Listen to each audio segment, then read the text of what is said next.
Sir, वैश्वीकरण के दौर में हिंदी हिंदी पखवाड़े में आयोजित आज इस कार्यक्रम में आप सभी विद्वजनों का स्वागत है। आज की ग्लोबलाइजेशन का दौर है, तो पूरे विश्व में या कहिए कि संपूर्ण विश्व एक छोटे से विश्वग्राम के रूप में सिमट कर रह गया है। भौतिक दूरियां, आधुनिक संचार माध्यमों के कारण तकनीकी क्षेत्र में विस्तार के बहुत ही ज्यादा कार्य के कारण बहुत ज्यादा सिमट गई है, लेकिन अभी भी जो हमारे सबसे बड़ी समस्या आती है कि कम्युनिकेशन की, मतलब एक दूसरे से अपने भाव संप्रेषित करने की, वो शायद अब बढ़ती जा रही है। विज्ञान ने हमारी भौतिक लेकिन अभी भी जो भाषा के स्तर पर ये समस्याएं बरकरार हैं और इसी दिशा में इसलिए लगातार प्रयास किए जा रहे हैं। कई विश्वविद्यालयों के द्वारा भी विशेष तौर पर इसी उद्देश्य से अंतर्राष्ट्रीय हिंदी विश्वविद्यालय की स्थापना वर्धा में की गई और जिसकी एक शाखा मॉरिशस में बनाई गई और इलाहाबाद और कलकत्ता में इसके जो है सेंटर बनाए, ताकि एक अंतर्राष्ट्रीय भाषा के रूप में हिंदी को स्थापित किया जा सके। निश्चित रूप से आज का विषय बहुत है कि वैश्वीकरण का बात करते हैं तो दूसरी भाषाओं की तुलना में कैसे संपर्क बना सकते हैं, इस पर आज हम चर्चा करेंगे। मैं बहुत ज्यादा समय नहीं लूंगा, इससे पहले हम अपने कार्यक्रम में आगे बढ़े। महाविद्यालय के आचार्य डॉक्टर पी.एन. डोंगरे सर सादर आमंत्रित करता हूँ, आप हमारा मार्ग हमें आज अपना आशीर्वचन प्रदान कर उद्बोधन के द्वारा हमारा मार्गदर्शन करें। आदरणीय प्राचार्य डॉक्टर पी.एन.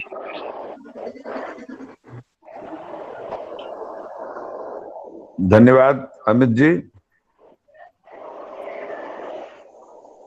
और धन्यवाद डॉक्टर किरण शर्मा जी आज के इस वेबिनार को आयोजित करने के लिए। सर्वप्रथम मैं डॉक्टर रमेश चंद्र यादव जी का स्वागत करता हूं। किरण मैडम आपका स्वागत करता हूं। कार्यक्रम का संचालन कर रहे गोयल साहब, हिंदी विभाग के सभी प्राध्यापक बंधुओं, भगिनी यहाँ दिखाई नहीं दे रही है आज, और अन्य विभागों से भी, रसायन विज्ञान से डॉक्टर मधु शर्मा जी, गणित से सर्वेशानंद जी, बीएड से संजय जी, और भी अध्यापक जुड़े हुए हैं, और उससे भी अधिक जो महाविद्यालय के शोध छात्र छात्राएं हैं और अन्य छात्र छात्राएं हैं जो इस वेबिनार में जुड़े हैं या जुड़ रहे हैं, मैं उन सभी का हार्दिक स्वागत करता हूँ।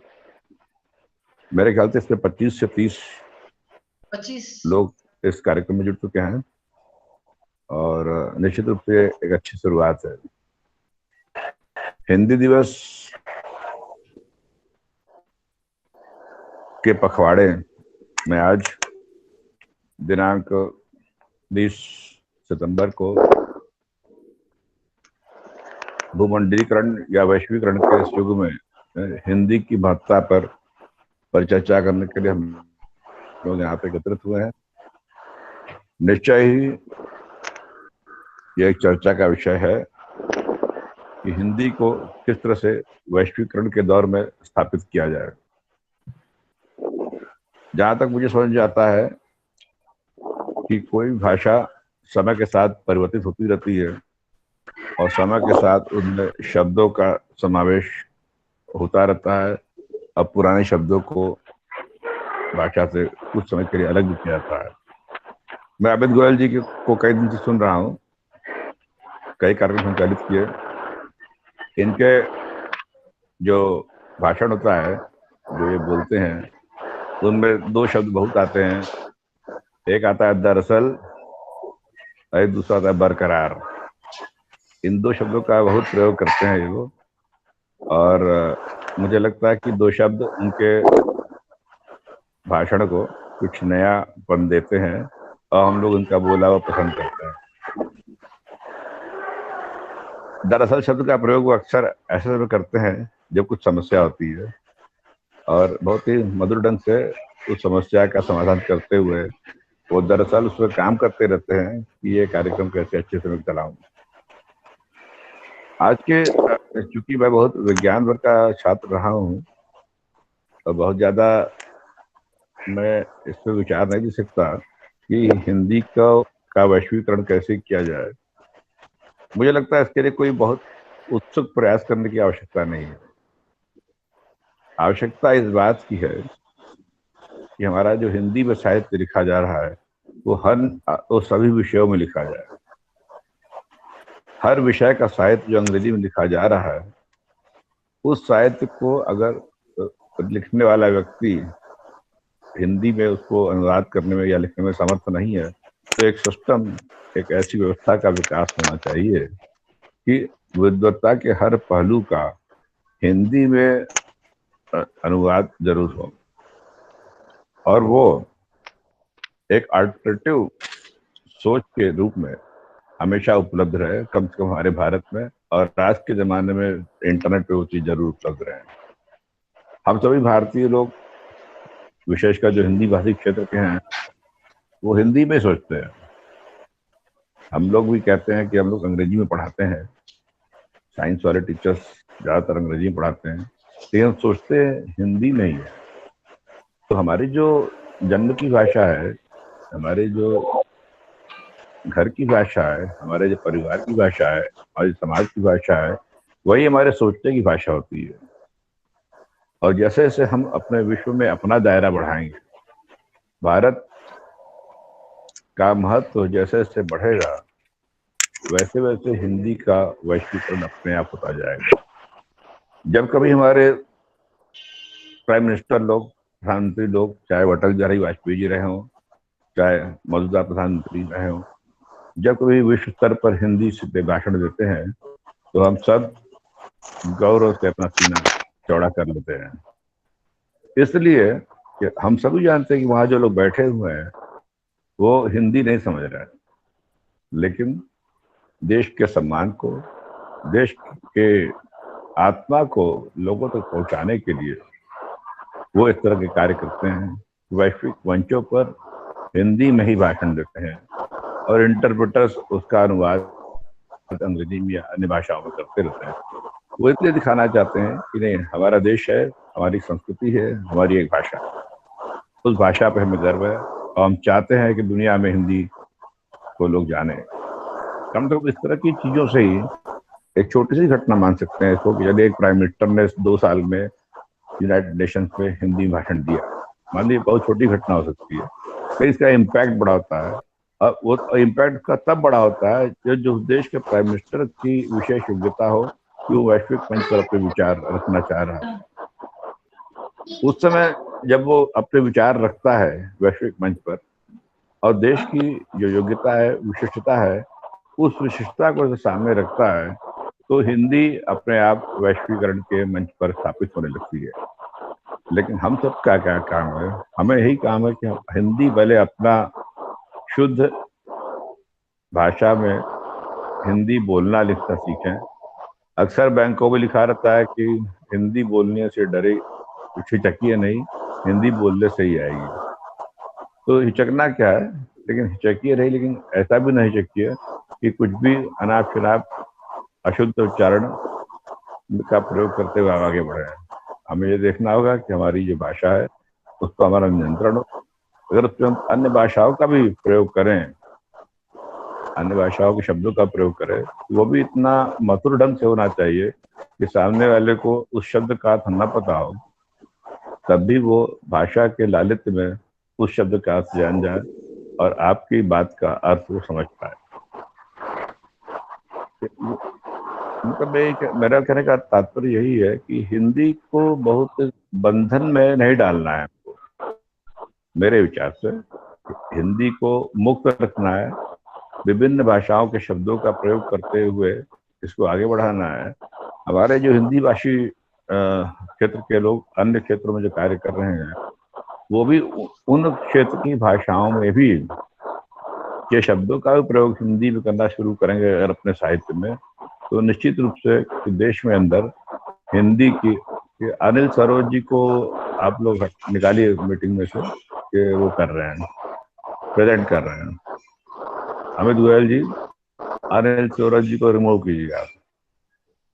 तो इन सब बातों को ध्यान रखते हुए हम लोग को अपने शब्दों पर, अपनी वाणी पर, अपनी भाषा के महत्व पर प्रकाश डालते हुए उसको अपने जीवन की शैली में कुछ इस प्रकार से आत्मसात करना है कि हम भारत या दुनिया के किसी भी कोने में जाएं तो हम सम्मान से कह सके कि मैं भारत का रहने वाला हूँ और मैं हिंदी जानता हूँ और मैं आपसे हिंदी में बात करना चाहता हूँ।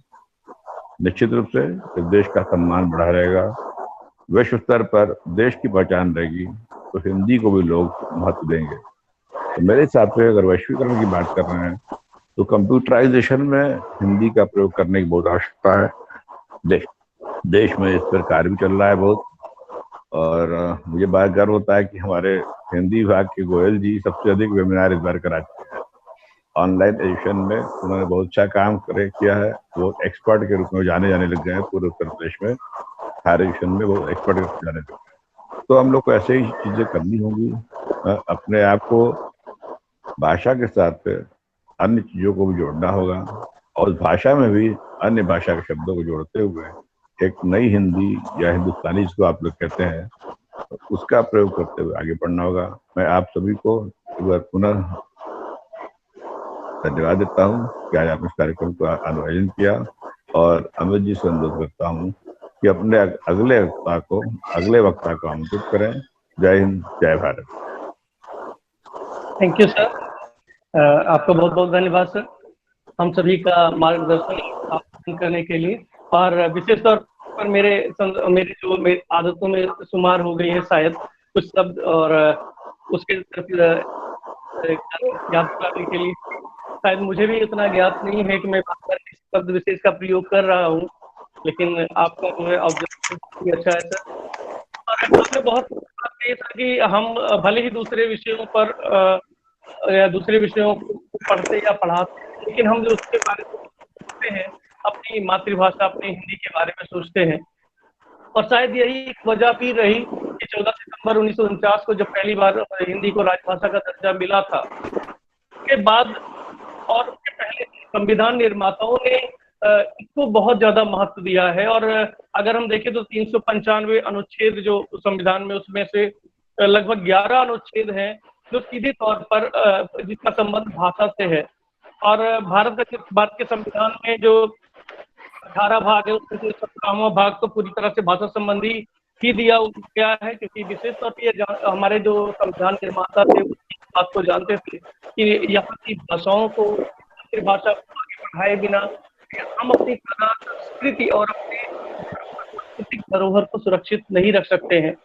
तो यहाँ पर एक पूरा का पूरा भाग ही 17 जो इसका है पूरा भाषा संबंधी है। बावजूद इसके कई सारे हमारे संविधान में बंद अनुच्छेद हैं जो भाषाओं से संबंधित है, जैसे भाग 3 में अनुच्छेद 29 और अनुच्छेद 30, भाग 5 में अनुच्छेद 130 जो संसद की अधिकृत भाषा के संबंध में है, और इसके अलावा भाग 6 में अनुच्छेद 200 विधानमंडलों की भाषा, या भाग 7 अनुच्छेद 343 से लेकर अनुच्छेद 351, या भाग 22 में अनुच्छेद 394 का 8वीं अनुसूची पूरी तरह से भाषाओं पर ही आधारित है। तो हमारे संविधान निर्माता भी इस बात को समझते थे कि यहाँ की भाषाओं को बढ़ाए बिना वास्तव में हम भारत की संस्कृति की विरासत को न तो संजो सकते हैं और न ही हम अपने देश को एक अंतर्राष्ट्रीय पहचान या एक सशक्त भारत के रूप में स्थापित करने में पूरी तरह से सक्षम है। अभी इस पर बहुत सारी चर्चा हुई है और शायद आज का विषय भी इसीलिए चुना गया है, वैश्वीकरण के दौर में हिंदी, कि हम न कि भाव अभिव्यक्ति के संदर्भ में जान सके कि कौन सी भाषा हमारे लिए ज्यादा सटीक है जिसमें हम प्रश्न कर सकते हैं, हम दूसरे विषयों के संदर्भ में भी। देखिए भाषा का जहाँ तक इसके बारे में वैज्ञानिक कहते हैं, भाषा के भाव संप्रेषण का माध्यम ही नहीं है, बल्कि दूसरी विषय है जो साहित्य विषय है, चाहे वो विज्ञान हो, आपने संकेत किया था विज्ञान है या दूसरे और विषय हैं, उसको भी सीखने के माध्यम के रूप में भी भाषा का प्रयोग है। इसके अलावा हमारे कार्य हैं, दार्शनिक कार्य हैं, उसमें भी भाषा की बड़ी महत्वपूर्ण भूमिका होती है। पर हमारे पिता अभी आगे अपने विचार रखेंगे। बहुत बहुत धन्यवाद सर। इसके बाद मैं इस संगति को आगे बढ़ाते हुए परिवर्तन के लिए हमारे विभागाध्यक्ष डॉक्टर किरण शर्मा मैम को सादर आमंत्रित करता हूँ। मैम, आप आए और आज के हमारे विषय के संदर्भ में प्रकाश। धन्यवाद अमित जी। आज का जो विषय हिंदी पखवाड़े के संबंध में जो आज का विषय निर्धारित किया गया है वो वैश्वीकरण के दौर में हिंदी। प्रश्न हमारे सामने मुंह बाए खड़ा हुआ है और हमारे पास इसका कोई समुचित उत्तर या समाधान नहीं है। हम वैसे ही विवश हैं जैसे कठपुतली जिसकी डोर किसी और के हाथ में रहती है और हम उसके इशारे, कठपुतलियां उसके इशारे पर नाचती हैं। तो कुछ स्थिति वैश्वीकरण में आज हमारी भाषाओं की भी ऐसी ही हो गई है। हम अंग्रेजी के पीछे पीछे भागने के लिए विवश हैं। इस पर बात करने से पहले मैं थोड़ा सा हिंदी दिवस पर प्रकाश डालना चाहूंगी कि यह दिन क्यों आए, इस दिन की आवश्यकता क्यों पड़ी। स्वतंत्रता आंदोलन में हिंदी हमारे प्रचार और प्रसार की भाषा थी। उस आंदोलन में न केवल उत्तर भारत बल्कि पूरा देश, कोई भी भाषा भाषी हो, सभी इसमें सम्मिलित थे और सभी ने 14 सितंबर 1949 को एक मत से हिंदी को राजभाषा स्वीकार करने पर अपनी सहमति जताई। और उसी समय हिंदी के प्रचार प्रसार के लिए राष्ट्रभाषा समिति वर्धा ने 14 सितंबर 1953 में हिंदी के प्रचार प्रसार के लिए हिंदी दिवस मनाने का संकल्प लिया और जो आज अनवरत जारी है। इसी के साथ एक और दूसरा तथ्य भी जुड़ा हुआ है जो संभवतः उतना प्रकाश में नहीं आया है।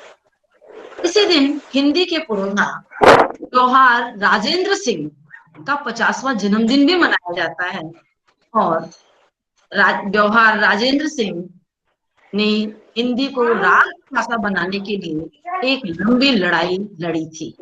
जवाहर राजेंद्र सिंह जी का जन्म जबलपुर में हुआ था और वह बहुभाषा भाषी थे। हिंदी, अंग्रेजी, मलयालम, उर्दू के साथ वो गुजराती, संस्कृत के भी अच्छे मर्मज्ञ थे, लेकिन अपनी भावनाओं को अपनी भाषा में व्यक्त करने के सबल सशक्त पक्षधर रहे। यहाँ पर यह भी बताना जरूरी है कि राजेंद्र सिंह तो थे, उनके नाम के आगे व्यवहार क्यों जुड़ा हुआ था। तो व्यवहार जो है वो जबलपुर की स्थानीय बोली का शब्द है जिसका अर्थ है राजदरबारी या महल।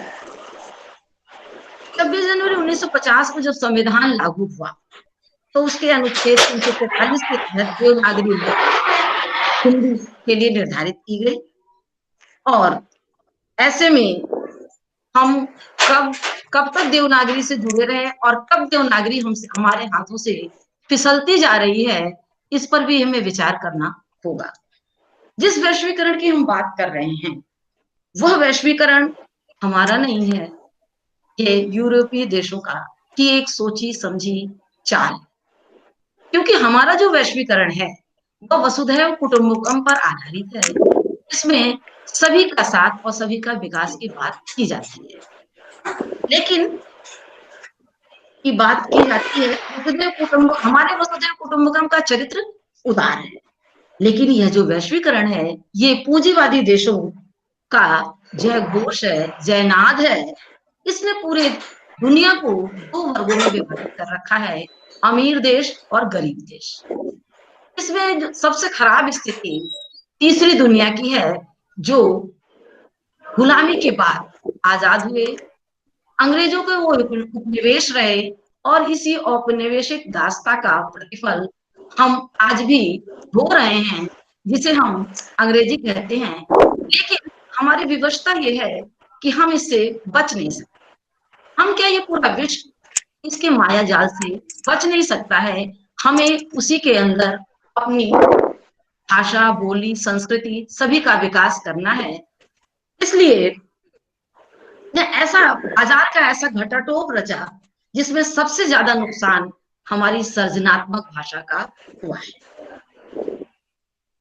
हमारे लेखक अपनी भाषाई चेतना से हटते जा रहे हैं और आज जो साहित्य आ रहा है उसकी भाषा देख लीजिए, चाहे मीडिया की भाषा देख लीजिए या अखबार की भाषा देख लीजिए, हम किस भाषा का प्रयोग कर रहे हैं ये आपको पता चल जाएगा कि यह बाजार हमारे ऊपर कितना हावी है।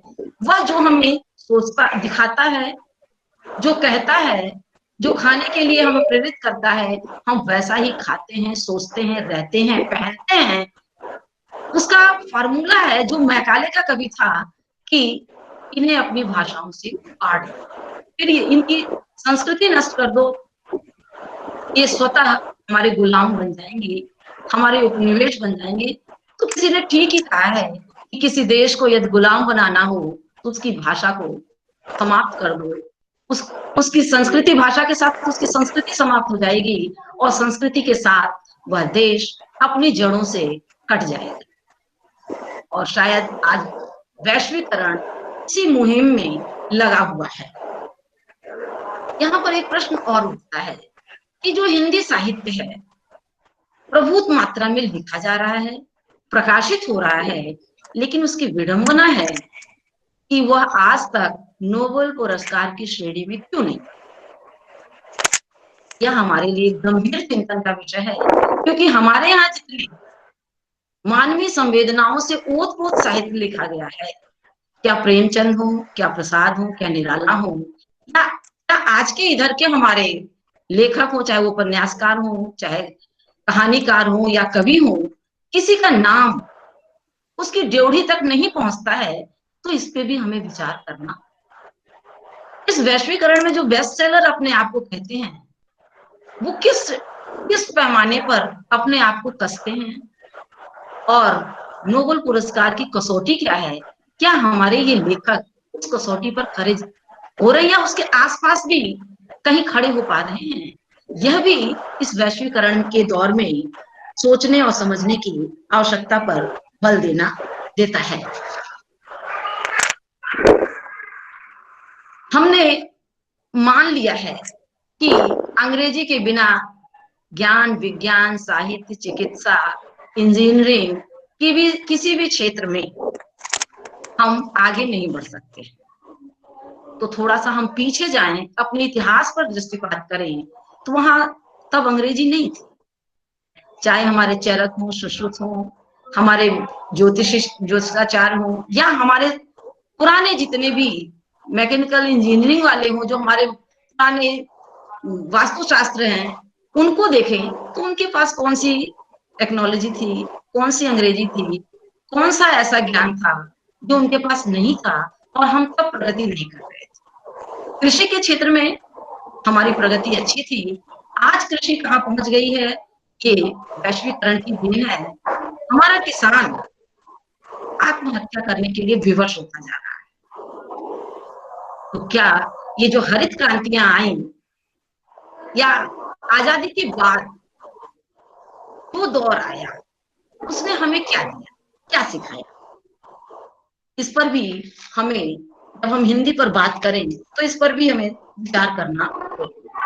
हम आज अंग्रेजी की गुलामी कर रहे हैं, यह कहना कम से कम आज के लिए उचित नहीं होगा, क्योंकि हम हिंदी की बात कर रहे हैं तो हिंदी केवल एक भाषा नहीं है। हमारा विचार है, जो हमारे यहाँ 3 भाषा फार्मूला चल रहा था, उस पर जोर देने की आवश्यकता है, क्योंकि कोई भी भाषा का ज्ञान किसी को पिछड़ा, असभ्य, असंस्कृत नहीं बनाता है, बल्कि वह उसके ज्ञान को पुष्ट करता है, संवर्धित करता है, परिमार्जित करता है। ऐसे में हमें यह भी देखना होगा कि 16वीं शती तक अंग्रेजी दुनिया में सबसे कम बोली समझी जाती है, लेकिन पिछले 4 दशकों में ऐसा क्या घटित हुआ कि अंग्रेजी वर्चस्वशाली हो गई, सभी देशों में उसका फैलाव हो गया। तो इसके वैश्वीकरण के इस दौर में भाषा का क्या संबंध हो सकता है, इसे भी देखें, इस पर विचार करें। तो भाषा को लेकर यूरोपीय देशों ने हमारे कई मिथक गढ़े हैं, जिसे साम्राज्यवादियों ने अपने प्रचार प्रसार का माध्यम बनाया। उसमें सबसे बड़ा मिथक था अमेरिका और यूरोप। यही दो देश ऐसे हैं जो भाषा के मामले में सर्वश्रेष्ठ। और दूसरा मिथक था कि दुनिया के अन्य देश अभी आदिम युग में जी रहे हैं, ट्राइब्स हैं और असभ्य हैं। उनके पास अपनी कोई भाषा नहीं है, सिर्फ बोलियां हैं। और भाषा के रूप में तो केवल अंग्रेजी है, जर्मन है और फ्रांसीसी है। ये भाषाएं ही इतनी समर्थ हैं जो पूरे विश्व को सभ्य बना सकती है। तो यह एक सुनियोजित षड्यंत्र था जो वह पूंजीपति देशों ने हम पर थोपा। ऐसे में हमारी हिंदी फिर कहाँ ठहर। यहाँ मैं फिल्मों के माध्यम से हिंदी के योगदान पर चर्चा होती है, बहस होती है, और निश्चय ही फिल्मों ने हिंदी के प्रचार प्रसार में अपनी महत्वपूर्ण भूमिका निभाई। लेकिन अब यहाँ भी वैश्वीकरण का प्रभाव तारी है, दिखाई दे रहा है। और खास तौर से जब आज की फिल्मों की बात करें, आप मदर इंडिया छोड़ दीजिए, नाम भले अंग्रेजी का है, लेकिन उसकी जो पृष्ठभूमि है, उसकी जो भाषा है, उसके जो पात्र हैं, रहन सहन है, वेशभूषा है, वह सब हिंदुस्तानी है और गुजरात से जुड़ी हुई है। और एक दूसरी फिल्म का नाम मैं लेना चाहूंगी, अरे झंकार बीट्स। एक नया प्रयोग है, संगीत में जाने वाला है, लेकिन इसकी जो भाषिक प्रयोग हैं पूर्णतया खिचड़ी हैं, अंग्रेजी से मिलते जुलते हैं, जिसे आप इंग्लिश कह सकते हैं। झंकार बीट्स के बाद एक और कहानी आई थी, mister and missus Iyer, picture आई थी। इसमें इसके भी सारे पात्र इंग्लिश में संवाद करते हैं। दीपा मेहता की एक फिल्म आई थी, हॉलीवुड बॉलीवुड। यह फिल्म एक अलग तरीके की कॉमेडी फिल्म थी। इसकी जो कॉमेडी है वो भाषाई है। भाषा हमें हंसाती है, गुदगुदाती है, क्योंकि इसकी भाषा में इसके जो पात्र हैं वो अपने अपने वर्ग, समाज और संस्कृति के आधार पर भारतीयता के साथ साथ पंजाबीकरण लिए हुए हैं। उसकी छौंक है पंजाब की। आज हमारे यहाँ जो गाने बन रहे हैं, फिल्मों में बज रहे हैं, उनमें भी आप देखिए हरियाणवी और पंजाबी इन दो का वर्चस्व बढ़ता जा रहा है। और अंग्रेजी साथ में है, हिंदी के एक दो शब्दों के साथ सारे शब्दों का तालमेल होता जा रहा है। तो क्या प्रश्न उठता है कि क्या भाषा खिलवाड़ है? नहीं, भाषा खिलवाड़ नहीं है। आप उसके साथ खेल नहीं कर सकते हैं, क्योंकि भाषा एक परंपरा है, एक संस्कृति है। जब कोई एक लिपि क्षरित होती है, नष्ट होती है, उसके साथ साथ पूरी संस्कृति नष्ट होती है, पूरी भाषा नष्ट होती है। और हमें आज हिंदी के इस दौर में हमें देखना पड़ेगा कि हमारी लिपि और हमारी भाषा कितनी क्षरित हो रही है। अगर विज्ञापनों में हिंदी आ रही है, वैश्विक बाजार में वो खड़ी हो रही है, फल फूल रही है, तो क्या उसका स्वभाव कैसा होगा? उसको कितनी क्षति पहुंचाई जा रही है? क्या यह दिल मांगे मुंह, या यही है राइट चॉइस बेबी? यह एक पूरी संस्कृति और समाज को इंगित करती है, निर्देशित करती है। और शायद आने वाले वक्ता इन पर विस्तार से अपने विचार रखेंगे। और इसी के साथ मैं अपनी बात खत्म करती हूँ। जय हिंदी, जय भारत। बहुत बहुत धन्यवाद। आपने बहुत सही बात कही कि कोई भी भाषा अपनी संस्कृति और अपनी सभ्यता को अपने आप में संजोए रखती है। और इसलिए जो आक्रमणकारी या जो विस्तारवादी जो भी संस्कृतियां होती हैं, यदि वो किसी दूसरी संस्कृति को नष्ट करना चाहती हैं, सबसे पहला उनका जो अटैक होता है वो बाकी राजनीतिक के साथ साथ भाषा पर भी होता है। और भाषाओं को खत्म करने के जरिए भी वो भाषा और संस्कृति को खत्म करने का प्रयास करती है। और शायद यही कारण भी रहा, हमारी तो संस्कृति ही रही वसुधैव कुटुंबकम की। इसीलिए जब हमारे यहाँ हमारी जो भारतीय सरकार ने भी जब भारत को एक पहचान ये कही है कि भारतीय भाषा के रूप में हिंदी के विस्तार की बात कही, अंतर्राष्ट्रीय भाषा बनाने की बात कही, तो वसुधैव कुटुंबकम सूत्रवाक्य के साथ 10 से 12 जनवरी 1975 से जब से विश्व हिंदी सम्मेलन की शुरुआत हुई, लगातार जो 4 विश्व हिंदी सम्मेलन हुए, उसका जो सूत्रवाक्य बना रहा वसुधैव कुटुंबकम ही रहा उसी के जरिए। और इसके अलावा बहुत सारे प्रयास किए जाते रहे ताकि हम न केवल एक अंतर्राष्ट्रीय भाषा जो अंग्रेजी के से जो जिसे हम जो भारतीय संस्कृति, हमारी भारतीय भाषा भी प्रभावित हो रही है, उसके तुलना हिंदी भाषा को मजबूती के साथ खड़ा कर सके, प्रयास किया उसके लिए विश्व हिंदी सम्मेलनों के जरिए। और आज एक सुखद परिणाम हम देख सकते हैं कि भारत के बाहर भी लगभग 10 देशों में हिंदी बोली और समझी जाती है। इसके अलावा पोलैंड जैसे देश में तो 3 विश्वविद्यालय हिंदी शिक्षण की, वहाँ पर तो हिंदी शिक्षण की व्यवस्था भी है। मंगोलिया का उलान बातर विश्वविद्यालय, क्यूबा का हवाना विश्वविद्यालय, फिनलैंड का हेलसिंकी विश्वविद्यालय, यहाँ पर हिंदी के शिक्षण के बहुत ही उत्कृष्ट अंतर्राष्ट्रीय संस्थान बने हुए हैं। और एक विशेष प्रयास चल रहा है ताकि हम हिंदी को अपने भारत को सुरक्षित रख सके, उसका विकास कर सके, बल्कि अंतर्राष्ट्रीय भाषा के रूप में भी स्थापित कर सके। आपका बहुत बहुत धन्यवाद मैम। अब मैं अपने विभाग के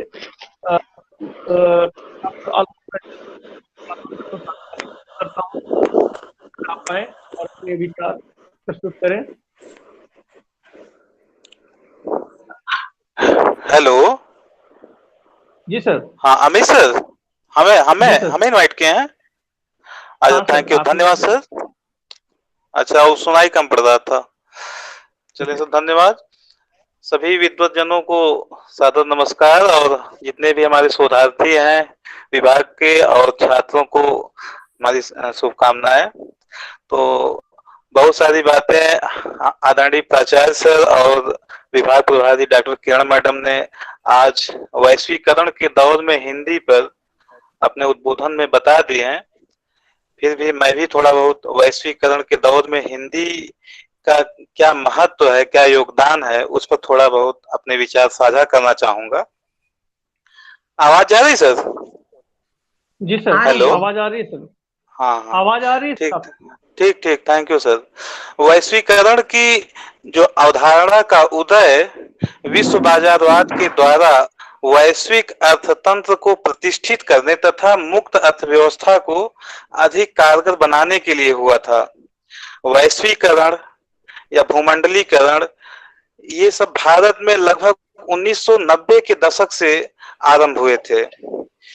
वैश्वीकरण से जो तात्पर्य था, इससे कोई सीमा या कोई सरहद या दीवार नहीं है, अपितु यह तो पूरे विश्व को एक ग्राम में तब्दील करने की ऐसी अवधारणा है जिसने पूरी दुनिया की तस्वीर ही बदल डाली। वैश्वीकरण की प्रक्रिया के शुरुआत में भारत के सामाजिक और सांस्कृतिक जीवन में हिंदी की तुलना में अंग्रेजी भाषा का महत्व ज्यादा था, परंतु धीरे धीरे आज उसकी गति धीमी पड़ती चली जा रही है। वैश्विक बाजार व्यवस्था की इस प्रकृति से भारत भी अछूता नहीं रह सकता था। उसे भी वैश्विक मंडी में, वैश्विक बाजार में देर सवेर अपने आप को या अपनी भाषा को प्रतिष्ठापित करना था। और यह जग जाहिर है कि वैश्वीकरण ने जहां एक तरफ मुक्त बाजार की दलीलें पेश की, वहीं दूसरी तरफ दुनिया में भी एक नई उपभोक्तावादी संस्कृति को जन्म दिया। आज वर्तमान समय में संयुक्त राष्ट्र और विश्व की प्रमुख भाषाओं में हिंदी को शुमार करने की ठोस दलीलें दी जा रही हैं। विश्व हिंदी सम्मेलनों के आयोजन किए जा रहे हैं। वैश्वीकरण में एक जो महत्वपूर्ण तत्व है भाषा, इस दौर में सूचना प्रौद्योगिकी के कारण भाषा सिर्फ भावाभिव्यक्ति और विचार विनिमय का माध्यम नहीं रही, वह व्यवहार संप्रेषण, विज्ञान तकनीक, व्यापार उद्योग तक पहुंच चुकी है। वह बाजार भाषा बन रही है। बाजार में उत्पाद बढ़ाने तथा आकर्षण बढ़ाने हेतु भाषा सहायक तथा प्रभावी माध्यम सिद्ध हो रही है। भाषा की परिस्थिति के साथ बदलते रूप को देखकर उसका महत्व और लचीलापन का गुण जो है वो स्पष्ट हो रहा है। तो विश्व स्तर पर आज के दौर में हम देखें तो वैश्विक स्तर पर सरकारी कामकाज हेतु अंग्रेजी, फ्रेंच, स्पेनिश, चीनी, रूसी और अरबी भाषाओं को अंतर्राष्ट्रीय भाषा का दर्जा प्राप्त है। हिंदी भी संयुक्त राष्ट्र में अंतर्राष्ट्रीय भाषा का स्थान प्राप्त करने के लिए निरंतर प्रयासरत है। अंतर्राष्ट्रीय वैश्विक भाषा के रूप में हिंदी की उपयोगिता को विश्व का व्यापारिक समुदाय अब भली भांति समझ भी चुका है। आंकड़े बताते हैं कि 125 करोड़ की आबादी वाले इस देश में 40 करोड़ से अधिक लोगों की मातृभाषा हिंदी है। 35 करोड़ से अधिक लोग इस भाषा का प्रयोग दूसरी भाषा के रूप में करते हैं। लगभग 30 करोड़ लोग ऐसे भी हैं जिनका किसी न किसी रूप में हिंदी भाषा के साथ सरोकार जुड़ा हुआ है। कहने का आशय यह कि हमारे देश की आबादी का लगभग 3/4 से अधिक लोग हिंदी भाषा में अपने विचारों का आदान प्रदान करते हैं। तो बाजारवाद और वैश्वीकरण का अर्थ व्यापक तौर पर बाजारीकरण है। आज मानव जीवन का प्रत्येक क्षेत्र बाजारवाद से प्रभावित है। मुक्त व्यापार और वैश्वीकरण के युग में भारत में हिंदी भाषा संप्रेषण का एक बड़ा बाजार है। बहुभाषिक समाज व्यवस्था वाले भारत में जहाँ पे अनेक भाषाएं बोली जाती हैं, उसमें हिंदी को वैश्विक बाजार ने संपर्क व व्यवहार की भाषा के रूप में अपनाया है। भारत दुनिया भर के उत्पाद निर्माताओं के लिए एक बड़ा खरीदार और उपभोक्ता बाजार है, क्योंकि दुनिया अब भली भांति इस बात को पहचान चुकी है कि यदि विशाल आबादी वाले भारतीय मध्यम वर्गीय बाजार तक उसे अपनी पहुंच बनानी है तो हिंदी को अपनाना ही होगा। आज बहुराष्ट्रीय और देसी कंपनियों की लगभग 70% से अधिक वस्तुएं हिंदी के माध्यम से जनमानस तक अपनी पहुंच बना रहे हैं। तो वैश्वीकरण के इस दौर में आर्थिक एवं सांस्कृतिक दोनों दृष्टियों से हिंदी की भूमिका बढ़ी है। नई बाजार संस्कृति अब तक स्वायत्त रहे समाजों और संस्कृतियों के रहन सहन, आचार विचार, भाषा भूषा और मूल्यबोध सभी का अपने तरीके से अनुकूलन कर रही है। बाजारीकरण की व्यवस्था में हिंदी भाषा इसका माध्यम बनकर उभरी है। प्रिंट एवं इलेक्ट्रॉनिक मीडिया और हिंदी टेलीविजन पर प्रसारित कार्यक्रम चाहे किसी भी विषय से संबंधित हो, व्यावसायिकता की दृष्टि से हिंदी उसको एक बड़ा कार्यक्षेत्र उपलब्ध कराती है। अगर हम पूरी दुनिया की बात करें वर्तमान समय में, तो दुनिया में लगभग 3000 भाषाएं बोली जाती हैं, जिनमें से लगभग 92 भाषाएं ही साहित्यिक महत्व की हैं। यदि बोलने वालों की संख्या की दृष्टि से देखें तो दुनिया में सबसे ज्यादा बोली जाने वाली भाषा चीनी है और दूसरे स्थान पर अंग्रेजी है और तीसरे स्थान पर हमारी अपनी भाषा हिंदी का स्थान आता है। हिंदी भाषा का प्रचलन भारत के अलावा Nepal, Malaysia, Indonesia, Suriname, Fiji, Guyana, Mauritius, Trinidad and Tobago जैसे करीब 50 देशों में है। भारत के अलावा हिंदी का प्रचार प्रसार वर्तमान समय में वैश्वीकरण के इस दौर में दुनिया में बहुत तेजी से फैल रहा है। वैश्विक स्तर पर हिंदी अपना स्थान किसी भी दूसरी भाषा से अच्छी तरह से सिद्ध कर रही है। हिंदुस्तान में हिंदी भाषा का स्वरूप चाहे कुछ भी हो, परंतु वैश्विक स्तर पर अपना अस्तित्व बनाने में हिंदी कामयाब साबित हो रही है। आज हिंदी भाषा को जानने व समझने वालों की संख्या देखकर यह अनुमान सहज ही लगाया जा सकता है कि हिंदी भाषा का आकर्षण बहुत तेजी से बढ़ रहा है। आज वर्तमान समय दुनिया में लगभग 170 देशों में हिंदी भाषा या हिंदी साहित्य का अध्ययन एवं अनुसंधान कार्य बहुत तेजी से हो रहा है। यहाँ तक कि अमेरिका, जापान, टर्की आदि देशों में भी हिंदी साहित्य या हिंदी भाषा का अध्ययन, अध्यापन और रिसर्च हो रहे हैं। तो यदि देखा जाए तो संचार भाषा के जितने भी गुण एक भाषा में होनी चाहिए, भारतवर्ष की जो प्रमुख भाषा है हिंदी में वे सभी गुण विद्यमान हैं। तो अगर हम 2005 के एक रिसर्चर थे डॉक्टर जयंती प्रसाद नौटियाल, उन्होंने अपने रिसर्च में यह दावा किया है कि हिंदी जानने वाले भारत सहित विश्व में 1022 मिलियन लोग हैं और हिंदी भाषा विश्व में पहले स्थान पर आती है।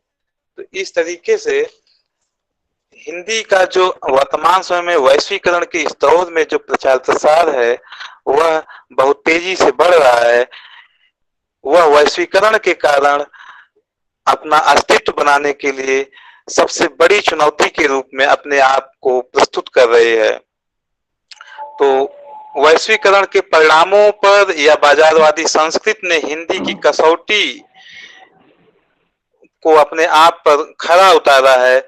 संचार युग में अपनी मिलनसार प्रवृत्ति और लचीलेपन की वजह से विज्ञापनों में अपनी प्रयोजन मूलकता के कारण लोकप्रिय हो रही है, जबकि दूसरी भाषाओं में वह पाचन शक्ति नहीं है।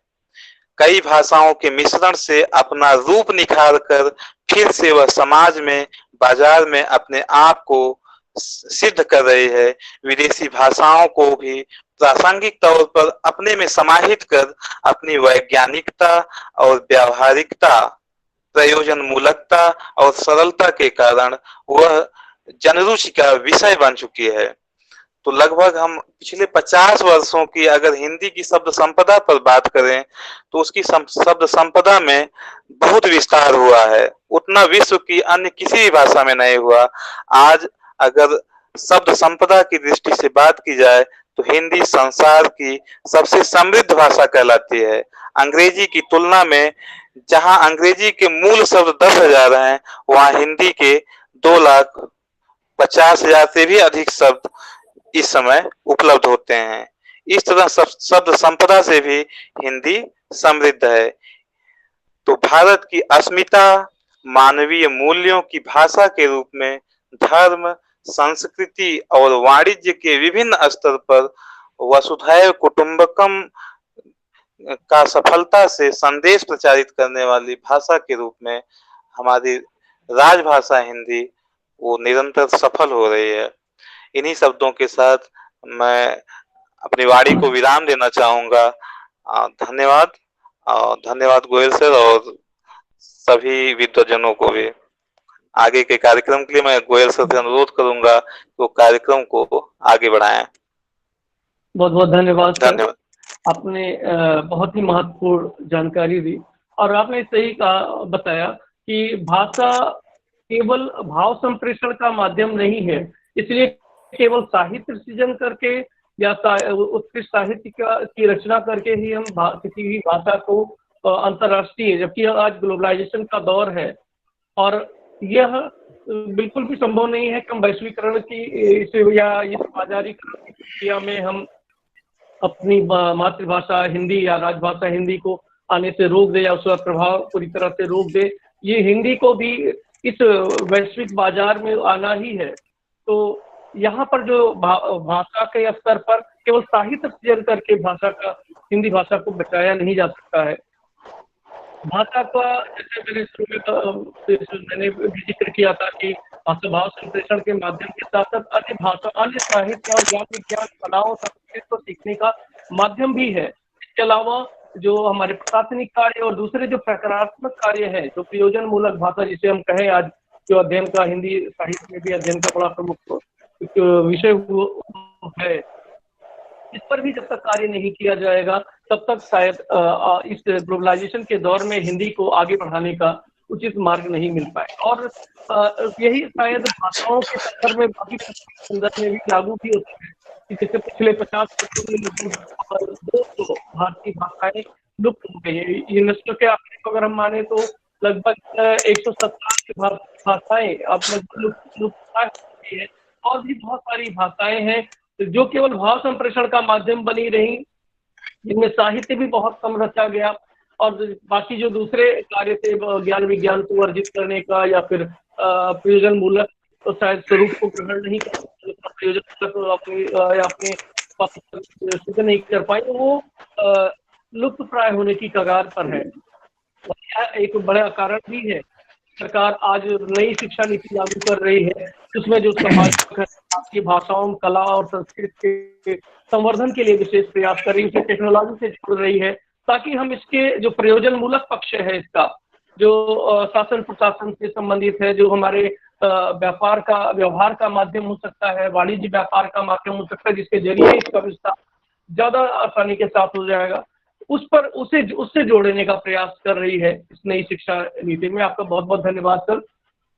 अब मैं हिंदी विभाग के डॉक्टर उमेश तिवारी सर से अनुरोध करूंगा कि आप अपने विचार प्रस्तुत करें वैश्वीकरण हिंदी पर। आपने धन्यवाद सर। हमारी आवाज आप तक जा रही है सर?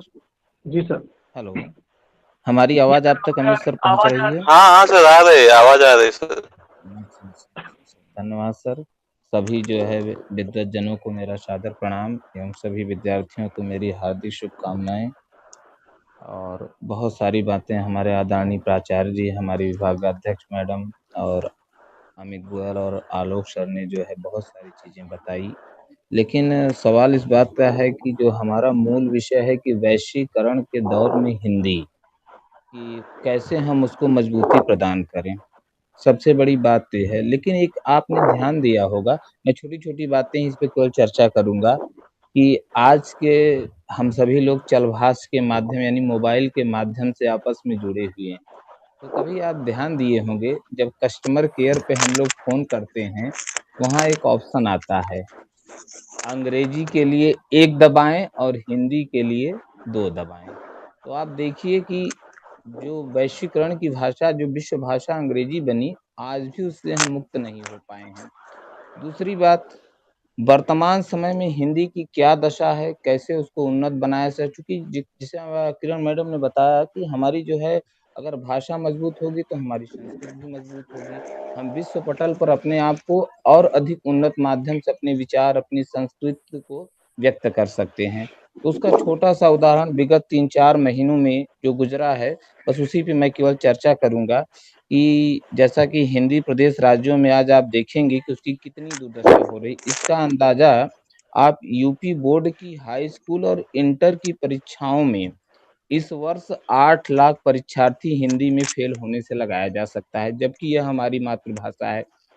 उत्तर प्रदेश की स्कूली शिक्षा में हिंदी का लचर प्रदर्शन ये कोई पहली बार नहीं हुआ है। पिछले वर्ष आप देखेंगे कि 10वीं 12वीं की परीक्षा में 10 लाख विद्यार्थी फेल हुए।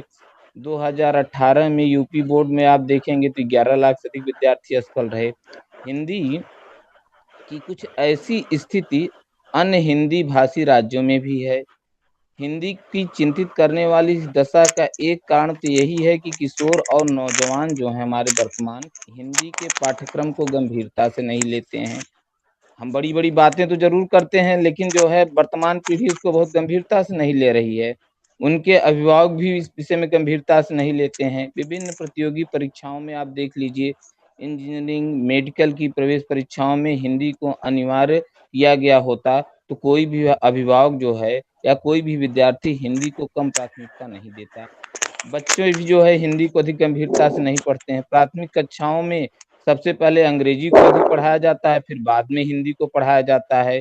शिक्षक विद्यार्थियों को बोल बोल कर गिनती पहाड़ याद रटवाते हैं, कविता। हिंदी में बोलकर लेखन अभ्यास कराते हैं और सुलेख लिखवाते हैं। हिंदी को इतने सरल ढंग से पढ़ाते हैं कि विद्यार्थियों की उसमें स्वतः रुचि जग जाती है। हाई स्कूल इंटर में आप देखेंगे तो और भी उसकी दुर्दशा है। तो इस प्रकार हम देखेंगे कि हिंदी पट्टी में कहाँ तो हिंदी के प्रति गर्व का बोध होना चाहिए, परंतु उसके प्रति उदासीनता व्याप्त है। विडंबना यह है कि उदासीनता बढ़ती जा रही है। हिंदी की दुर्दशा का एक अन्य कारण यह भी है कि नई पीढ़ी में इंग्लिश की स्वीकृति, इसके घातक नतीजे अब सामने आए हैं। परीक्षार्थी विश्वास को कॉन्फिडेंस लिखेगा तो कैसे उत्तीर्ण होगा। जिन शब्दों के लिए हिंदी में बेहतर विकल्प हैं, उनकी जगह अंग्रेजी शब्दों के प्रयोग होने से हिंदी अपने आप कमजोर होती जाएगी। यदि किसी इमारत में हम लिफ्ट का इस्तेमाल करेंगे तो सीढ़ी अपना महत्व अपने आप ही खो देती है। हाँ, जिन शब्दों के लिए हमारी भाषा में बेहतर विकल्प नहीं है, वे तो चले जाएंगे। आखिरकार हम पिछले 4 महीने में देखेंगे तो कोरोना काल में क्वारंटाइन और लॉकडाउन शब्द चला ही रहे हैं। अकादमिक और सांस्कृतिक जगत में ऑनलाइन संगोष्ठी के लिए वेबिनार शब्द चल रहे हैं। निस्संदेह हिंदी दूसरी भाषाओं से भी समृद्ध हुई है। अंग्रेजी के साथ अन्य दूसरी भाषाओं के शब्द हिंदी में इस कदर प्रचलित हैं कि लगता ही नहीं है कि वे दूसरी भाषा के शब्द हैं। अंग्रेजी शब्द फ्रेंच का है, जिसे हम बेधड़क इस्तेमाल करते हैं। तुर्क शब्द डच शब्द का है, जो हिंदी में खूब चलता है। इसी तरह हिंदी में तुर्की के आका, कालीन, कैंची, तोप, बेगम आदि शब्द हैं, उनको हम ग्रहण किए हुए हैं। पुर्तगाली से भी देखेंगे तो आलमारी हो गई, बाल्टीन हो गई, चाबी हो गई, फीता हो गई, आज शब्दों को हमने ग्रहण किया है। हिंदी में फारसी के बहुत से शब्द आप देखेंगे कि गुलाब हो गया, खामोश हो गया, खरगोश हो गया, आदि शब्द हमने ग्रहण किया है। जैसा आलोक सर ने बताया कि शब्दों को समाहित करने की जितनी क्षमता हिंदी में है, उतनी किसी भी भाषा में नहीं है, चाहे वो अरबी के हों, चाहे पुर्तगाली के हों। इसी तरह हम देखेंगे कि हिंदी उपन्यास में गल्प, कविराज, गमछा, छाता आदि बंगला से भी शब्द आए हैं। ऐसा नहीं है कि दूसरी भाषाओं ने ही हिंदी से शब्द ग्रहण किए हैं, दूसरी भाषाओं ने भी हिंदी से शब्द ग्रहण किए हैं। यह होना भी चाहिए, लेकिन यह ठीक नहीं है कि हिंदी के बेहतर विकल्प होने के बावजूद उसकी जगह जो है हम लोग अंग्रेजी शब्दों का प्रयोग करते चले जाएं। दूसरी बात, हिंदी दूसरी भाषाओं और स्वयं अपनी बोलियों से भी स्रोत ग्रहण करती रही है। कदाचित इसीलिए वह नीर भरी नदी नहीं बन पाई है, लेकिन तथ्य है कि हिंदी समाज में हिंदी के लाखों शब्द अस्पृश्य बने हुए हैं। हिंदी की दुर्दशा केवल स्कूली शिक्षा तक सीमित नहीं है। विभिन्न विश्वविद्यालयों तथा महाविद्यालयों में हिंदी में जो एमए के अधिकतर विद्यार्थी हैं, एमफिल पीएचडी के अधिकतर शोधार्थियों की भाषा का जो संस्कार अनुशात्मक होना चाहिए, वो नहीं है। हिंदी के माध्यम में एमए की पढ़ाई कर रहे अथवा शोध कर रहे अधिकतर विद्यार्थियों, जो कि यह उनमें मूल अंतर यह पाया जाता है कि भाषा का जो शुद्ध संस्कार होता है वो नहीं मिल पाता है। इसी प्रकार से कार्रवाई शब्द होता है तथा कार्रवाई का अंतर नहीं पता है। दुखद यह है कि बहुत कम लोग हैं जिनकी नीतियों को सुधारने में रुचि होती है। कोई भी भाषा ही उस समाज की आशा होती है। हिंदी केवल एक भाषा ही नहीं है, एक संस्कृत और जीवन की शैली की संरक्षक भी है। हिंदी कमजोर होती जाएगी तो उसमें रची बची संस्कृत और संस्कार का दिवाला पिट जाएगा। हिंदी के कमजोर होने से बचाने का एक उपाय नौकरियों के लिए उसे अनिवार्य करना और हिंदी के प्रति प्रेम बढ़ाने का ठोस उपक्रम करना है। सबसे आवश्यक है कि हिंदी भाषी उसके प्रति गर्व का भाव पैदा करें। हिंदी पट्टी के राज्यों में अपनी भाषा, उसके साहित्य और कला संस्कृति के प्रति वांछित प्रेम नहीं है। पठन वृत्ति और जिज्ञासु भाव को किनारे होने दिया जाता है। पढ़ने का संस्कार परिवार में रोपा जाता है, फिर भी स्कूल कॉलेज में उसे पूर्ण रूप से सींचा जाता है। ऐसा नहीं हो पा रहा है। मातृभाषा को अपने समाज में पुनः प्रतिष्ठित करने और हिंदी के जाति तत्वों को पुनर्गठित करने के ही हम अपनी संस्कृत पहचान को बचा पाएंगे। तकनीकी युग में हम अपनी भाषा के प्रति सजग और आवश्यक होने की आवश्यकता है। दूसरी बात आपने देखा होगा, जैसा आलोक सर ने हमारे कहा कि बाजार और उद्यम की भाषा भी आज हिंदी बनती जा रही है। यह आवश्यक भी है। हिंदी सहित सभी भारतीय भाषाओं का विकास जरूरी है। लेकिन आपने एक बात ध्यान दिया होगा कि जब हमारे प्रधानमंत्री मोदी जी मन की बात में प्रसारित होती है तो राष्ट्रीय शिक्षा नीति 2020 में हिंदी और अन्य भारतीय भाषाओं की काफी उम्मीदें बढ़ी हैं। सरकार भारतीय भाषाओं के शिक्षण के लिए तत्पर है।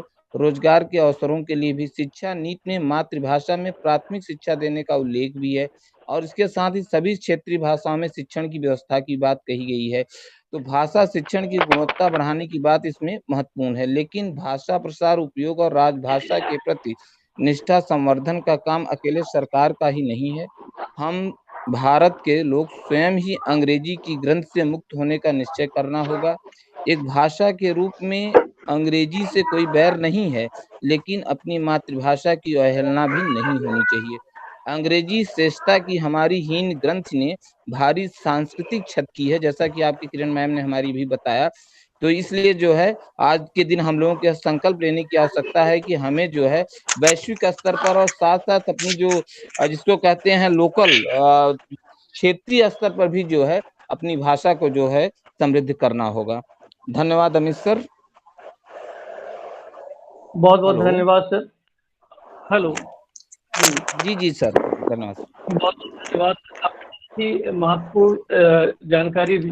साथ ही यह भी आपने बताया जो आज हमारे व्यवहारिक जगत का सत्य भी है कि हम अपने दैनिक जीवन में बहुत से ऐसे शब्दों का प्रयोग करते हैं जिनका बहुत ही बेहतर विकल्प हमारी हिंदी भाषा में है, लेकिन कहीं ना कहीं एक जो भाषा के स्तर पर एक अभी सूचना प्रौद्योगिकी या जो व्यवहारिक जीवन से हिंदी भाषा को जोड़ने की जो अभी समस्या है, जिस पर अब सरकार बहुत ही महत्वपूर्ण कदम उठा रही है जिसकी दिशा में, उस पर भी कार्य करना बाकी है। और बहुत इसी और शायद यही एक वजह भी है कि बहुत सारे जो हम आपने बताया कि वेबिनार हम जितने भी हम ई संगोष्ठी उसके लिए वेबिनार का उपयोग करा रहे, ये सारी बहुत ऐसी भी समस्याएं ऐसी हैं जहाँ पर अभी हिंदी को शायद उस रूप में सूचना प्रौद्योगिकी से नहीं जोड़ा जा सका है, तकनीक से नहीं जोड़ा जा सका, और बहुत प्रशासनिक कार्यों में भी जो बहुत सारे शब्द प्रयोग होते हैं उसमें भी अभी शायद उस रूप में जोड़ा नहीं गया है। लेकिन इस दिशा में कार्य बहुत समय से चल रहा है, बहुत पहले से ही चल रहा है। और आज आप देख भी रहे होंगे कि जैसे आप मोबाइल की आपने उदाहरण दिया था, मोबाइल में भी आप देख रहे होंगे कि आपको अगर हिंदी में टाइप करना होता है तो आप यूनिकोड या मंगल फॉन्ट आप यूज करते हैं और आसानी के साथ किसी भाषा में भी आप हिंदी को ट्रांसलेट कर सकते हैं। इसके अलावा जो है रोमन लिपि के ही वजह से आप कीबोर्ड का इस्तेमाल करके आप हिंदी टाइपिंग भी करते हैं सहजता के साथ। गूगल ट्रांसलेशन की सुविधा है और सरकार ने भी है शिक्षा व्यवस्था के अंतर्गत अनुवाद विवेचना कला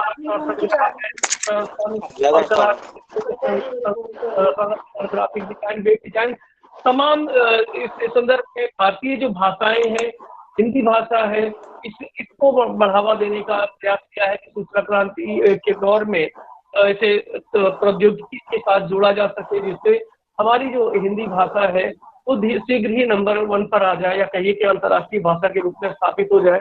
और आलोचक पहले ही बता चुके हैं कि हमारी जो हिंदी की शब्द कितनी भाषा बहुत ज्यादा संपन्न है, और ये निश्चित रूप से अनंत भावनाओं के द्वार खोलता है।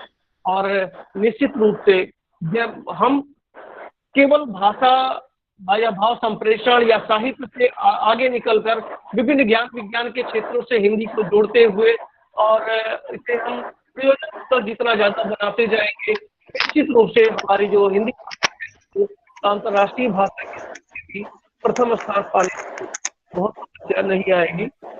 बहुत ही सुंदर और बहुत बहुत धन्यवाद। अब मैं अपने महाविद्यालय के हमारे जो आदरणीय साथी हैं डॉक्टर विनय मिश्रा सर, मैं आदर अनुरोध करता हूं सर आप अपने विचार प्रस्तुत करें। डॉक्टर विनय मिश्रा सर, आप मेरी आवाज सुन पा रहे हैं?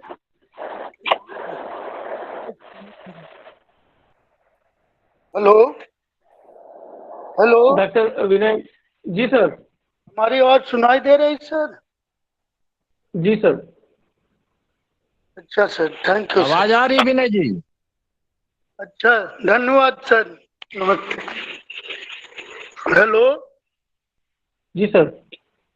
जी, परम आदरणीय प्राचार्य महोदय, वेबिनार का आयोजन कर रहे आलोक सर, किरण मैडम, अमित सर, समस्त आयोजक मंडल, प्रतिभाग करने वाले सभी प्रतिभागियों को, छात्रों को, रिसर्च स्कॉलरों को आज हिंदी दिवस के इस आयोजन के अवसर पर मैं आप सबको बधाई देता हूं एवं स्वागत करता हूं। यह बड़े हर्ष का विषय है कि वैश्वीकरण में भारतीय भाषाओं में राजभाषा हमारी हिंदी है और हिंदी इतनी समृद्ध भाषा है। अभी आप सबने वैश्वीकरण पे विविध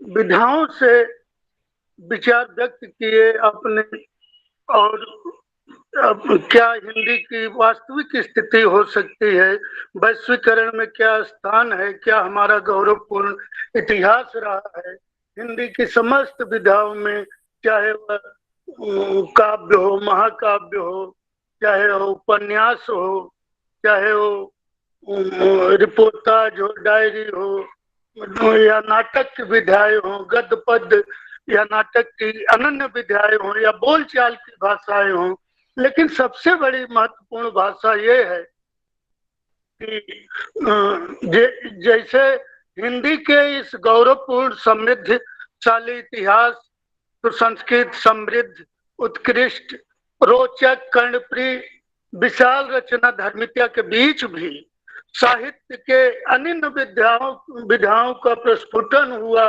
विस्तार हुआ, लोगों ने विचारों को अपनाया, दूसरी भाषाओं में इसको ट्रांसलेट करके अपनाया, लेकिन हिंदी भाषा को नहीं अपनाया। उसका आप सबने विभिन्न दिशाओं की तरफ से, विभिन्न बिंदुओं के हिसाब से आपने ध्यान आकर्षित किया और समाधान भी प्रस्तुत किया, लेकिन मैं अपनी ओर से यही करना चाहूंगा कि अंग्रेजी पहले, इसके पूर्व में गूढ़ भाषाएं थी जो यूरोप में, एशिया में और विश्व के अन्य देशों में बोली जाती थी, जैसे ग्रीक, लैटिन, टर्की, फारसी और संस्कृत। लेकिन बाद में भाषाओं का सरलीकरण हुआ और हर दिशा में उधर अंग्रेजी तो ट्रेड यूनियन के रूप में पूरे विश्व में फैलती गई। आप आश्चर्य करेंगे कि थर्ड लार्जेस्ट स्पोकन लैंग्वेज है इंग्लिश, फर्स्ट है चाइनीज, सेकंड है स्पेनिश, लेकिन थर्ड है अंग्रेजी। लेकिन फिर भी अंग्रेजी भाषा विश्व की अंतर्राष्ट्रीय भाषा बन गई और हमारी प्राचीनतम समृद्ध भाषा संस्कृत निज भाषा, जो उर्दू हिंदी के प्रभाव से बहुत दिनों से प्रभावित रही, जैसा कि हिंदी का ही विभिन्न रूपों का मिश्रण है। ये कहावत कही जाती है हिंदुस्तान में कि कोस कोस पे पानी बदले, चार कोस पे बानी। अवधी, ब्रजभाषा, भोजपुरी, छत्तीसगढ़ी, विभिन्न भाषाओं को समृद्ध रूप दिया गया है खड़ी हिंदी बोली भाषा विकास में। और हिंदी साहित्य से, हिंदी गीत संगीत से, आपका बॉलीवुड देखिए, वही एक मुख्य रूप से समझिए तो प्रचार प्रसार कर रहा है कि हिंदी राष्ट्रभाषा बनी रहे। अंग्रेजी भाषा एक ट्रेड भाषा के रूप में विकसित हुई, लेकिन कई देशों में कोर्ट की भाषा बन गई, उनके व्यवहार की भाषा बन गई। लोगों मुख्यतः भाषा प्रवाह के, भाषा अभिव्यक्ति का सबसे सहज और सरल माध्यम है, सशक्त माध्यम है। हिंदी हमारी दोनों प्रकार की भाषा है। भाषा तीन प्रकार की होती है। क्षेत्रीय भाषा, अभिव्यक्ति की वह भाषा जिसमें हम देखते हैं, बातचीत करते हैं, बोलते हैं, गीत संगीत पसंद करते हैं, वह क्षेत्रीय भाषा जो हमारी अभिव्यक्ति की भाषा होती है उसी भाषा को हम आत्मसात करते हैं। इसके बाद आता है हमारी राजभाषा या राष्ट्रभाषा का, जिसे हम हिंदी के रूप में जानते हैं, और तीसरी भाषा है अंतर्राष्ट्रीय भाषा, जो विश्व में हम बातचीत या ट्रेड में या और कल्चरल प्रोग्राम के प्रवाह में संचालन में प्रयोग करते हैं। जबकि अच्छी हिंदी जानने वाले भी जब अच्छे समाज में जाते हैं तो दिखावे के लिए वो हिंदी न बोल के अंग्रेजी बोलते हैं, बहुत अच्छी बोलने वाले। और दूसरा, हम राजभाषा तो घोषित कर दिए, लेकिन जैसे अंतर्राष्ट्रीय भाषा, अपनी क्षेत्रीय भाषा से लोग डायरेक्ट अंतर्राष्ट्रीय भाषा सीख ले रहे हैं, लेकिन हिंदी सीखने बोलने का प्रयास कम कर रहे हैं। हम विश्व स्तर पे तो बहुत कुछ प्रचार करने का प्रयास कर रहे हैं, सफल भी हो रहे हैं, लेकिन अपने ही देश में हिंदी का बहुत व्यापक प्रयोग नहीं हो पा रहा है, जो कि बहुत ही दुखद है। हमारा बॉलीवुड देखिए, गीत संगीत, उसके डायलॉग डिलीवरी सारी हिंदी में है। क्षेत्रीय भाषाओं का भी पुट रहता है उसमें हिंदी के रूप में, उनकी डायलॉग डिलीवरी में। अब तो आधा डायलॉग इंग्लिश का रहता है, आधा अंग्रेजी का रहता है, आधा हिंदी का रहता है। पहले शुद्ध रूप से गुलजार उज्जवल साहब के पहले से और आज के 10-20 साल पहले से देखिए वहां सब, लेकिन बड़े अफसोस की बात है कि वो उनकी स्क्रिप्ट रोमन लिपि में लिखी जाती थी। जब सारी थीम, डायलॉग डिलीवरी, गीत संगीत सब हिंदी में हुआ करते थे, लेकिन उनकी थीम लिखी जाती थी रोमन लिपि में। आज बहुत अच्छा लोग नोट हिंदी के विद्वानों से बड़े अच्छे शब्द का चुनाव करके बड़े अच्छे संभाषण लोग लिखवा लेते हैं, लेकिन उसका उच्चारण रोमन लिपि के हिसाब से करते हैं, न कि इस हिंदी के हिसाब से। तो मैं आप सबसे आज इस हिंदी दिवस पे आप सबने बहुत अच्छे विचार व्यक्त किए। किरण शर्मा मैडम ने, आलोक सर ने, अमित सर ने बार स्पष्टीकरण दिया, हर बात को जोड़े रखा, और तिवारी सर ने बहुत अच्छा अभिव्यक्त किया। तो लेकिन यह विडंबना ही है कि अभिव्यक्ति की यह भाषा और हमारे इतने समृद्ध साहित्य होने के साथ भी, सुसंस्कृत होने के साथ भी अंग्रेजी कई देशों ने नहीं अपनाया, इसलिए कि इम्पोजिंग, थोपी जाने वाली लैंग्वेज थी। वो खाली भाषा नहीं दे रहे थे, वो अपना कल्चर थोप रहे थे, अपने देश की संस्कृति, अपने देश के इतिहास, अपने देश के धर्म, अपने देश की बातों के प्रभाव।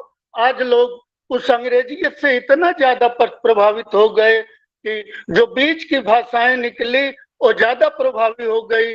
जो हमारी जेहन में रचित भाषा थी, जिसे हम ओढ़ते बिछाते थे, जिसमें हम सपने देखते थे, उस भाषा का प्रयोग कम होता जा रहा है, जबकि वह हमारी एक समृद्ध भाषा है। मैं इस बात से सदैव बड़ा दुखी रहता हूँ। मैं अंग्रेजी साहित्य का विद्यार्थी हूँ, अध्यापक भी हूँ, पढ़ा भी रहा हूँ, प्रोफेसर भी हूँ यहाँ, लेकिन मैं इस बात से चिंतित और दुखित रहता हूँ कि हमारी इतनी समृद्ध साहित्य, भाषा, संस्कृति और हिंदी होते हुए भी इसका बहुत व्यापक वैश्विक स्तर पर प्रचार प्रसार नहीं हो सका। हम वैश्विक स्तर पर क्यों बात करते हैं? हमारी ही हाई कोर्ट, सुप्रीम कोर्ट की भाषा अभी नहीं हुई, ट्रेड के लोग, व्यापार की भाषा अभी हिंदी में नहीं किया जाता, कंप्यूटर की भाषा भले आ गया है ऑप्शन, लेकिन फिर भी लोग प्रयोग अंग्रेजी का ही करते हैं। हमको इस प्रयोग से बचना होगा और हिंदी के माधुर्य को, इसके समृद्धि को, इसकी उत्कृष्टता को, रोचकता को, कर्णप्रियता को, इसकी विशालता को, रचना धर्मिता को जीवित रखना है, प्रचार प्रसार करना है और लोगों के बीच इसके महत्व को बताना है। धन्यवाद। हेलो बहुत बहुत धन्यवाद सर, आपने सर। बहुत ही महत्वपूर्ण बातें कही सर।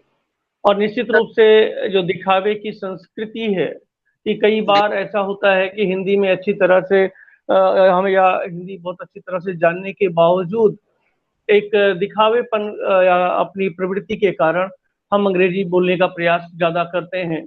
और ये आडंबर जो स्वाभाविक तौर पे जो हमारी सोचने समझने की क्षमता होती है, हमारी जो मातृभाषा है, उसको आप जाहिर ना करते, उसमें बात ना करने के दिखावेपन की जो हमारी प्रवृत्ति है, ये कहीं ना कहीं हिंदी का अहित करती है।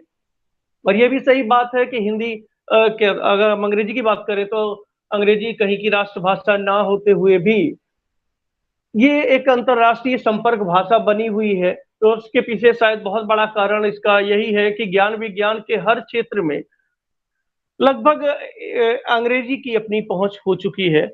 विज्ञान का हो, चाहे वो कोई नई रिसर्च हो, चाहे वो भूगोल का, ज्योग्राफी का कहिए या भूगोल का कहिए रिसर्च हो, या चाहे वो हिंदी का ही कोई महत्वपूर्ण लेख हो, वो भी ट्रांसलेट करके आसानी के साथ अंग्रेजी में उपलब्ध हो जाता है। और यही कारण भी है कि इसी वजह से वो अंग्रेजी बहुत समृद्ध होती जाती है और लगभग लगभग ये लोकप्रियता के स्तर पर और अंतर्राष्ट्रीय स्तर पर भी ये लोगों की पसंद बनती चली जाती है इस दिशा में। और अब यही शायद कारण भी है कि भारत सरकार अब इसकी तरफ हिंदी भाषा को समृद्ध बनाने के लिए इस दिशा में काफी तेजी से कार्य कर रही है। इसके पूर्व भी राजभाषा अधिनियम 1963 1976 जो, और इसके अलावा जो इस लागू किए गए थे हिंदी को समृद्ध बनाने के लिए, अंतर्राष्ट्रीय भाषा बनाने की दिशा में आगे बढ़ाने के लिए 1975 से विश्व हिंदी सम्मेलन लगातार आयोजित किए जा रहे हैं अलग अलग देशों में, जिसमें अब तक 11 विश्व हिंदी सम्मेलन हो चुके हैं। इसके अलावा राजभाषा हिंदी के कार्यान्वयन के लिए जो है केंद्रीय हिंदी समिति, केंद्रीय हिंदी सलाहकार समिति, राजभाषा कार्यान्वयन समिति लगातार कार्य कर रही है।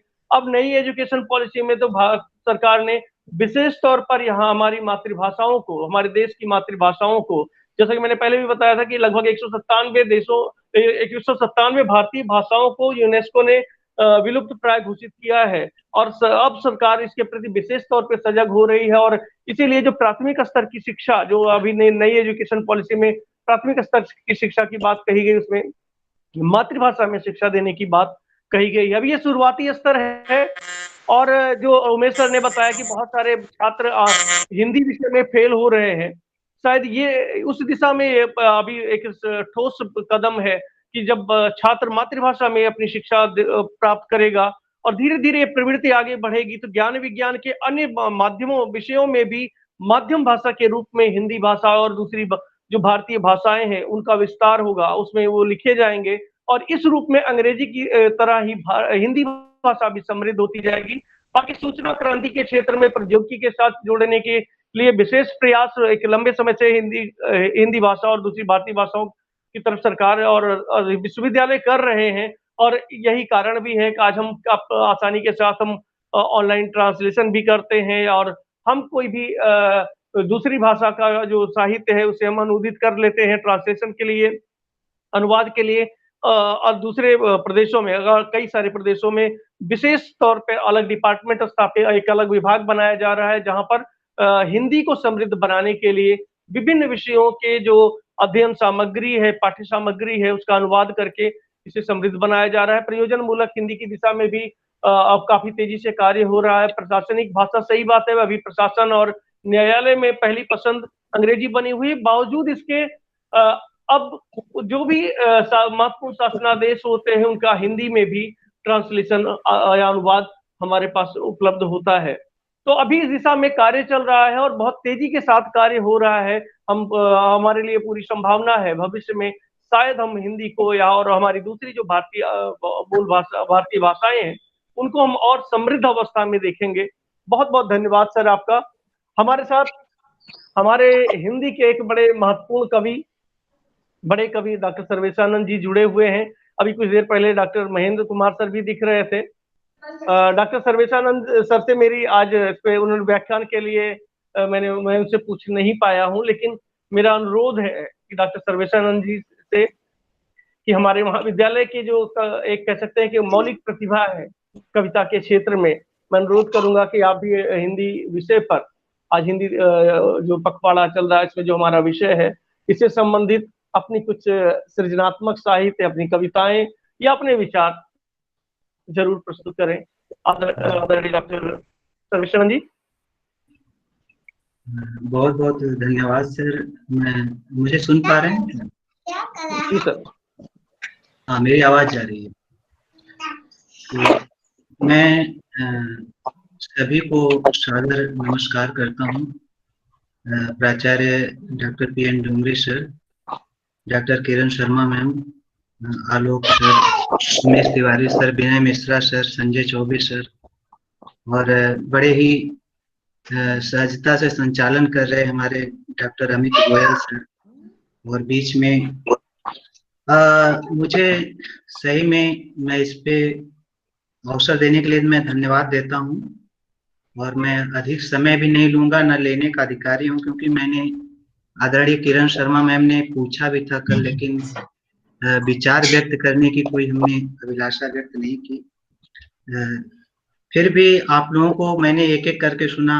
पहले प्राचार्य सर, फिर doctor Kiran Sharma ma'am, Alok sir को, उमेश तिवारी सर, विनय मिश्रा सर, और संचालन में सबको समायोजित करते हुए, संयोजित करते हुए अमित गोयल सर बहुत कुछ बताते रहे। हमें बहुत कुछ कहना नहीं है, फिर भी सर ने कहा है तो कुछ बातों पे मैं अपनी विचार रखूंगा। हो सकता है कि मैं उस ढंग से न रख पाऊं जैसा कि हिंदी के जानने वाले और हिंदी साहित्य से जुड़े हुए उनका शिक्षण कर रहे लोग जिस रूप में उसको सोचते हैं, हो सकता है मेरे सोचने का तरीका अलग हो। लेकिन जहाँ तक मेरा मानना है कि अगर किसी भी भाषा का विकास या उसको वैश्वीकरण की बात करनी है तो उसके सर्वाधिक प्रयोग की आवश्यकता होती है। जितना उसका प्रयोग होगा उतना ही उस भाषा का विकास होगा। लेकिन प्रयोग के मूल में ये ध्यान रखने की आवश्यकता है कि क्या हम प्रयोग में उस भाषा के मूल को लेकर चल पा रहे हैं कि नहीं। भाषा का अगर प्रयोग अधिकाधिक प्रयोग हो भी जाए, लेकिन यदि भाषा का जो मूल है, भाषा का स्तर है, भाषा का व्याकरण है, भाषा की सभ्यता है, संस्कृति है, अगर उसको हम साथ लेकर नहीं चल पा रहे हैं तो कहीं ना कहीं इसके वैश्वीकरण में हम जिस रूप में के लिए हिंदी जिस संस्कृति और सभ्यता के लिए जानी जाती है, शायद हम वहां नहीं पहुंच पाएंगे। और कुछ बिंदुओं पे जैसे हम अगर अपने विचारों को रखें तो प्रयोग में, पत्रकारिता में, सोशल मीडिया में, मंच पर, फिल्मों में, बहुत जगहों पर हिंदी भाषा का प्रयोग हो रहा है। लेकिन कहीं ना कहीं हम लोगों को ये विचार करने की आवश्यकता है कि क्या हम देख पा रहे हैं कि पत्रकारिता में भाषा का स्तर, व्याकरण, संस्कृति को वो लोग लेकर चल रहे हैं कि नहीं। कहीं ना कहीं इस पर भी नजर रखने की आवश्यकता है। वही बात है कि सोशल मीडिया पर भी देखिए कि भाषा का प्रयोग तो हो रहा है, लेकिन उसमें बहुत ऐसी चीजें आ रही हैं जो कि अगर देखा जाए तो दूसरे दिशा धारा की तरफ लेकर चल रही हैं हमारे इस भाषा को। ये सब हम हो सकता है कि नकारात्मकता से शुरू कर रहे हैं, लेकिन ये सब भी विचारणीय बिंदु हो सकते हैं कि हम जिन भी स्तर पे हिंदी भाषा का प्रयोग हो रहा है, हिंदी भाषा तो बहुत सारी भाषाओं को अपने में समाहित की हुई है, लेकिन जिस तरीके से इस भाषा का प्रयोग हो रहा है उस प्रयोग में इसका मूल व्याकरण, सभ्यता और संस्कृति कहीं ना कहीं नष्ट न हो, इस पर भी ध्यान देने की आवश्यकता है। और मंच पे जैसे हम एक बात ध्यान आकर्षण करना चाहेंगे कि मंचीय जो साहित्यकार हैं या कवि अपने को कहते हैं, हाँ, कहीं ना कहीं वो रचनाकार भी नहीं बन पाते हैं, फिर भी वो अपने को कवि साहित्यकार के रूप में प्रदर्शित करते हुए हिंदी भाषा में कहीं ना कहीं गिरावट लाने की कोशिश कर रहे हैं। तो इस पर भी ध्यान देने की आवश्यकता है क्योंकि इसमें इसके विकास के लिए दर्शन की आवश्यकता है, न कि प्रदर्शन की आवश्यकता है, जहां तक मुझे लग रहा है। अगर इस भाषा को वैश्वीकरण करना है, विश्व स्तर पर इसको एक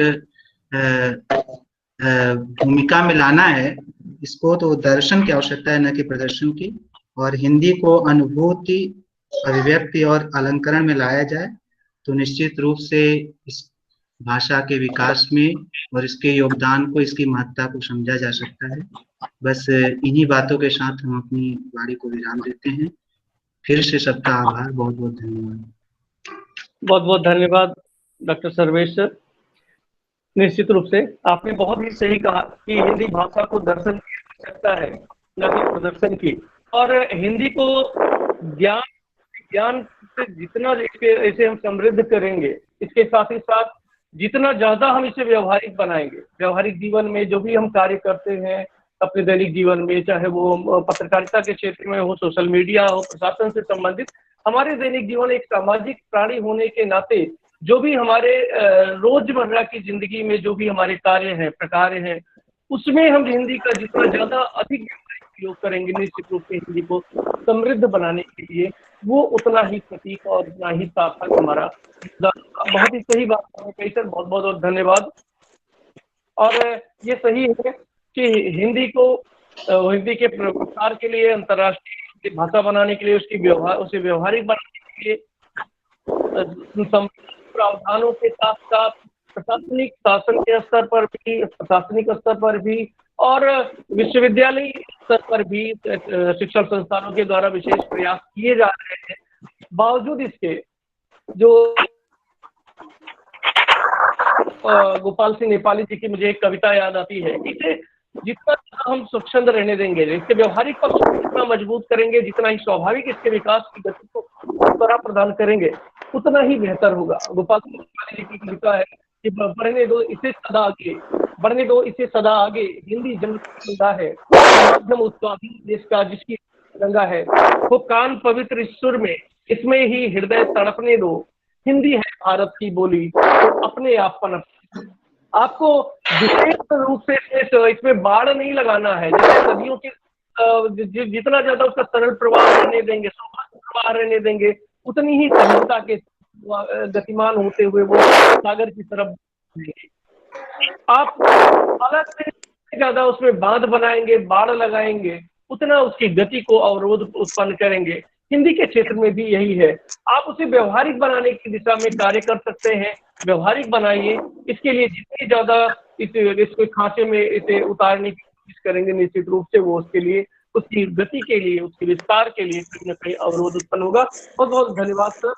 अब मैं अनुरोध करूंगा हमारे साथ जुड़े हुए जितने भी हमारे स्टूडेंट्स हैं, जो भी हमारे साथ टीचर्स हैं, जैसे अभी डॉक्टर संजय सर भी जुड़े हुए थे, मेरा विशेष मेरी इच्छा थी कि सर जी मैं कुछ बातें सुनूं, लेकिन शायद नेटवर्क प्रॉब्लम की वजह से अभी इस समय मुझे वो डिस्कनेक्ट दिखाई दे रहे हैं। मेरा क्रोध है मेरे साथ जुड़े हुए जितने भी हैं, हमारे जो स्टूडेंट्स हैं, रिसर्च स्कॉलर्स हैं, अगर कोई भी आज के विषय पर शब्द रखना चाहता है, कोई बात कहना चाहता है, स्वागत है। आज के विषय पर अपनी आपका स्वागत है। डॉक्टर प्रीति मैम। अमित जी थोड़ा सा मैम, प्रीति मैडम को आमंत्रित करिए, चैट बॉक्स में है। जी मैम मैं देख रहा हूँ इनको। जी सर। अमित सर, कोई कविता सुनाना चाहता है क्या? मैं सर इसी के लिए मैंने अपनी कविता अगर नहीं, उसी ने चैट बॉक्स में लिखा है, किसी ने चैट बॉक्स में लिखा है, प्रीति है। हाँ, प्रीति है। आपका स्वागत है, अगर आप मेरी आवाज पा रही हैं कर लीजिए। क्या आप मेरी आवाज सुन पा रहे हैं?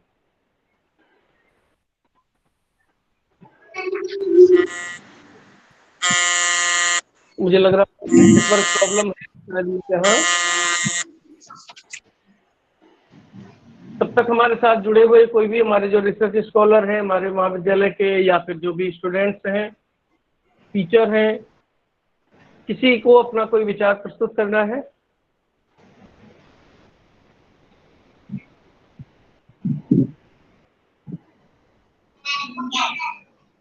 मैम? हाँ महेंद्र जी हैं। महेंद्र सर, महेंद्र सर अभी मैम, जी मैम, डॉक्टर महेंद्र सर और संजय सर दोनों लोगों से मेरी सुनने की इच्छा थी कि कुछ पंक्तियां सुनूं, और सर्वे सर से भी मेरी अपेक्षाएं अभी है और हमेशा रहती है, क्योंकि मुझे लगता है कि जो कविता या काव्य सृजन की जो प्रतिभा डॉक्टर सर्वे सर में है, शायद ये बिरले लोगों में होती है।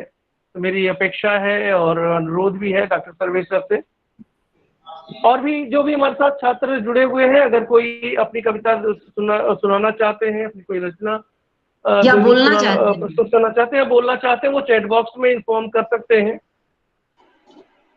अमित सर, छात्र छात्राओं को या रिसर्च स्कॉलर्स को थोड़ा अवसर दें कि उनसे सुना जाए। जी सर, मैं अनुरोध कर रहा हूँ सर सभी के लिए अभी ओपन, क्योंकि अभी तक वो किसी का उसमें कोई विचार नहीं आ पाया है। अगर कोई भी अपनी बात रखना चाहता है, कोई रचना अपनी प्रस्तुत करना चाहता है, स्वागत है।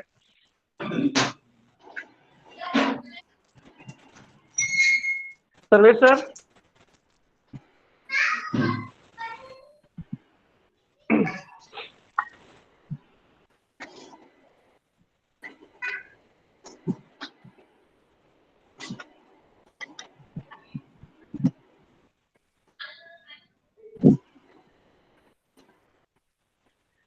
डॉक्टर आलोक सर? डॉक्टर सर्वे सर? जी सर। तो अभी तो किसी स्टूडेंट की तरफ से कोई कविता नहीं सुनाने की इच्छा किसी ने व्यक्त की, और अगर हिंदी का कार्यक्रम सोच भी नहीं रखी है।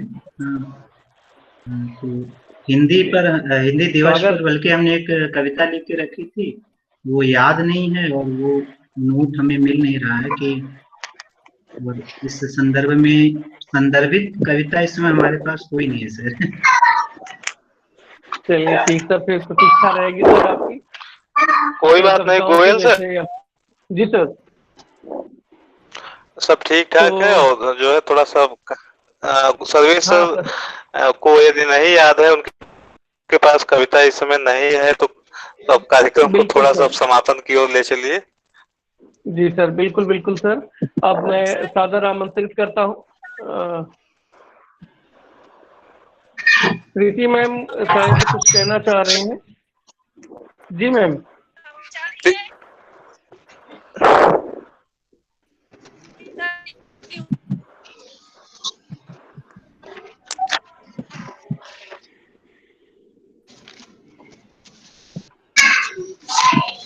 शायद डिस्कनेक्ट हो गई हैं। तो मैम अब समापन की तरफ बढ़ा जाए मैम? कोई और नहीं है? प्रीति मैम शायद कुछ कहना चाह रही थी, लेकिन वो लेफ्ट हो गई, शायद नेटवर्क प्रॉब्लम है उनके यहाँ। तो अब मैं धन्यवाद ज्ञापन के लिए सादर आमंत्रित करता हूँ हिंदी परिषद के निर्देशक डॉक्टर आलोक रंजन सिंह यादव सर। आप जो है हमारे जितने भी वक्ता हैं और जितने भी बात करने वाले आयोजन हैं, आप सभी के धन्यवाद ज्ञापन के लिए डॉक्टर आलोक रंजन सिंह यादव।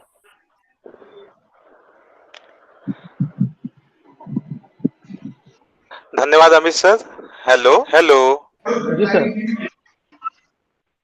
जी सर, आपकी देखिए आवाज आ रही है? प्रीति मैडम शायद फिर जुड़ गई हैं।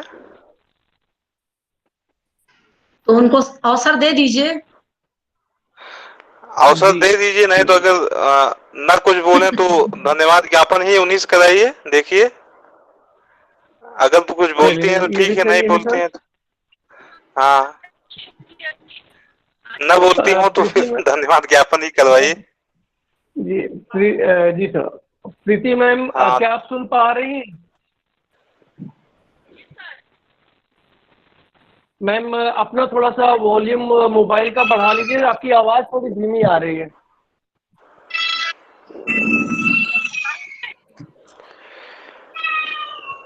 मैम आप अपनी कविता सुनाना चाह रही हैं, जैसा कि चैट बॉक्स में मैं देख पा रहा हूँ।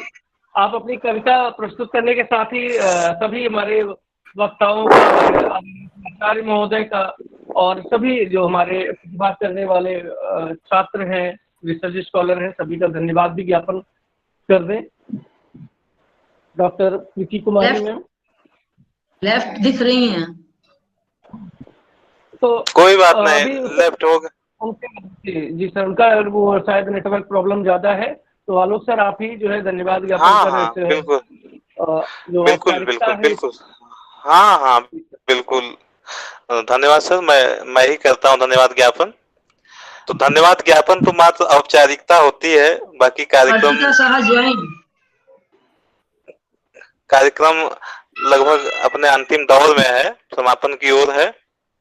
तो सर्वप्रथम मैं आज के इस हिंदी पखवाड़े के अंतर्गत आज जो हिंदी दिवस का जो कार्यक्रम आयोजित हुआ, उसके लिए मैं सर्वप्रथम विभाग के अध्यक्ष और कार्यक्रम की संयोजक डॉक्टर किरण शर्मा मैम को बहुत बहुत धन्यवाद देना चाहूंगा कि उन्हीं के अथक प्रयासों से ही आज का ये जो हिंदी दिवस का कार्यक्रम है वो संपन्न हो सका।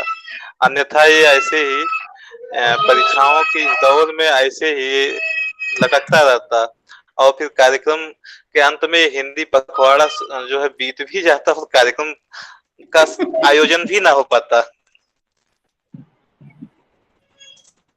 सबसे पहले मैं किरण मैम को मैं बधाई दूंगा, इसके लिए बार बार धन्यवाद देता हूं। और आज के इस कार्यक्रम के मुख्य अतिथि के तौर पे हमारे महाविद्यालय के प्राचार्य डॉक्टर प्रदीप नारायण डोगरे सर, जो कार्यक्रम की शुरुआत तो की लेकिन उसके पश्चात वो गायब हो गए। फिलहाल मैं उनको भी इसलिए धन्यवाद दूंगा क्योंकि वो कार्यक्रम का कुशलता पूर्वक उन्होंने प्रारंभ किया और कार्यक्रम को आगे बढ़ाने में गति प्रदान किया। तत्पश्चात मैं अपने महाविद्यालय के अन्य विभागों से आए हुए प्राध्यापकों जैसे बीएड संकाय से doctor Sanjay Kumar sir, chemistry से डॉक्टर मधु तिवारी, गणित से डॉक्टर सर्वेशानंद सर और डॉक्टर सुशील कुमार भी इस कार्यक्रम में बीच में आए थे जो अब नहीं हैं, और साथ ही साथ वाणिज्य विभाग के अध्यक्ष डॉक्टर रमेश चंद्र यादव सर भी कार्यक्रम में बीच में थे। तो इस तरीके से मैं अन्य सभी प्राध्यापक जो अन्य विभागों से इस कार्यक्रम में आज शरीक हुए, उन सभी को मैं धन्यवाद देता हूं। और अंग्रेजी विभाग के डॉक्टर विनय मिश्रा सर का नाम मेरे ध्यान से उतर रहा था, मैं उनको भी बार बार धन्यवाद देना चाहूंगा कि वो थोड़े समय के लिए हमारे मंच पर आए और जो है उन्होंने अपना वक्तव्य दिया। तो इसके लिए मैं हृदय से विनय मिश्रा सर का भी धन्यवाद ज्ञापित करता हूं। और डॉक्टर सर्वेश सर को भी विशेष रूप से भी इसलिए कि हिंदी विभाग के द्वारा आयोजित किसी भी कार्यक्रम में डॉक्टर सर्वेश की सहभागिता ना हो या अगर नहीं भी होती तो समझ लीजिए वो हिंदी विभाग को कार्यक्रम अधूरा ही लगता है। तो आज के वो कार्यक्रम में वो शरीक हुए और उन्होंने अपने विचार प्रस्तुत किए, इसलिए मैं उनको भी धन्यवाद देता हूं। और अपने विभाग के समस्त सम्मानित प्राध्यापक doctor Amit Goyal, doctor Umesh Titi madam और विभाग में शोध कर रहे हमारे शोधार्थी और अन्य छात्र छात्राएं, मैं सभी को हृदय से धन्यवाद देता हूं और बधाई भी देता हूं कि जो है उसी तरीके से जो है आने वाले समय में कार्यक्रम संचालित होते रहें, कार्यक्रम को गति मिलती रहे और छात्रों को भी और हम लोगों को भी उनके ज्ञान से लाभ मिलता रहे। और अंत में मैं कार्यक्रम के समापन के अंत में मैं डॉक्टर अमित गोयल सर को विशेष रूप से धन्यवाद देना चाहूंगा कि उनके सफल संचालन में ही ये कार्यक्रम संभव हुआ, क्योंकि आज का जो दौर है तकनीकी का दौर है और तकनीकी के दौर में हमारे विभाग के अमित गोयल जी को महारत हासिल है। तो अगर वो कार्यक्रम का, इस तकनीक का अगर वो सही ढंग से संचालन न करते तो हम लोग जो है चाह करके भी इस कार्यक्रम को आयोजित न करा पाते और हम लोग सभी लोग एक मंच पर इकट्ठा ना हो पाते। तो इसलिए डॉक्टर अमित गोयल सर को विशेष रूप से धन्यवाद, क्योंकि उनके सफल संचालन में ही कार्यक्रम में जो है कहीं भी निरस्ता नहीं महसूस हुई और वो अबाध गति से निरंतर प्रवाहमान रहा। तो इस तरीके से हम महाविद्यालय परिवार के समस्त सदस्यों, चाहे वो प्राध्यापक हों, प्राचार्य हों, विभागाध्यक्ष हों, शोधार्थी हों या छात्र हों, मैं सबको एक बार पुनः हृदय से धन्यवाद देता हूँ। बहुत बहुत धन्यवाद। और अंत में डॉक्टर अमित गोयल सर से अनुरोध करूंगा कि वो अब कार्यक्रम के समापन की घोषणा भी अपने स्तर से या विभागाध्यक्ष डॉक्टर किरण मैम से करवाएं। धन्यवाद सर। बहुत बहुत धन्यवाद। आवाज आ रही सर? जी सर, बिल्कुल सर, आवाज आ रही है आपकी। बहुत बहुत धन्यवाद सर। और पुनः आपको धन्यवाद इस बात के लिए भी कि प्राचार्य सर के बाद आपने भी इस तरफ ध्यान दिलाया है कि हिंदी अब जो है, और हिंदी से जुड़े हुए जो अध्येता है, जो भी इसके पाठक हैं, श्रोता हैं, वो अब टेक्नोलॉजी की दिशा में आगे बढ़ रहे हैं। ये बड़ा अच्छा लगता है कि जो है हम सभी अब इस दिशा में आगे बढ़ रहे हैं, प्रयास कर रहे हैं। और मैं पुनः जो है आप सभी को धन्यवाद देते हुए अपने विभागाध्यक्ष डॉक्टर किरण शर्मा मैम को से अनुरोध करूंगा कि मैम इस संगोष्ठी के समापन की घोषणा करें। धन्यवाद अमित जी। इस ई संगोष्ठी या वेब तरंगों के मंच पर आज हम सभी एकत्रित हुए और हमने हिंदी पर के वैश्विक रूप पर परिचर्चा की, एक दूसरे के विचारों का आदान प्रदान किया और जाना समझा कि हमें कहाँ कितने प्रयास की अभी आवश्यकता है। मेरे विचार में इस तरह के कार्यक्रम निकट भविष्य में भी आयोजित हो, मैं अपने विभाग के सहयोगियों से ऐसी अपेक्षा करूंगी। और आज का कार्यक्रम यहीं पर स्थगित किया जाता है, समाप्त होता है। सभी को मेरी ओर से भी बहुत बहुत हार्दिक धन्यवाद, शुभकामनाएं और आशा और उम्मीद के साथ कि जब भी हमारा अगला कार्यक्रम आयोजित हो, अपनी उपस्थिति से इसे सार्थकता प्रदान करें। धन्यवाद। Thank you ma'am. अब आप सभी जो है लेफ्ट एग्जिट कर सकते हैं, लेफ्ट कर सकते हैं। बहुत बहुत धन्यवाद। धन्यवाद सर। धन्यवाद अमित जी। गोयल सर।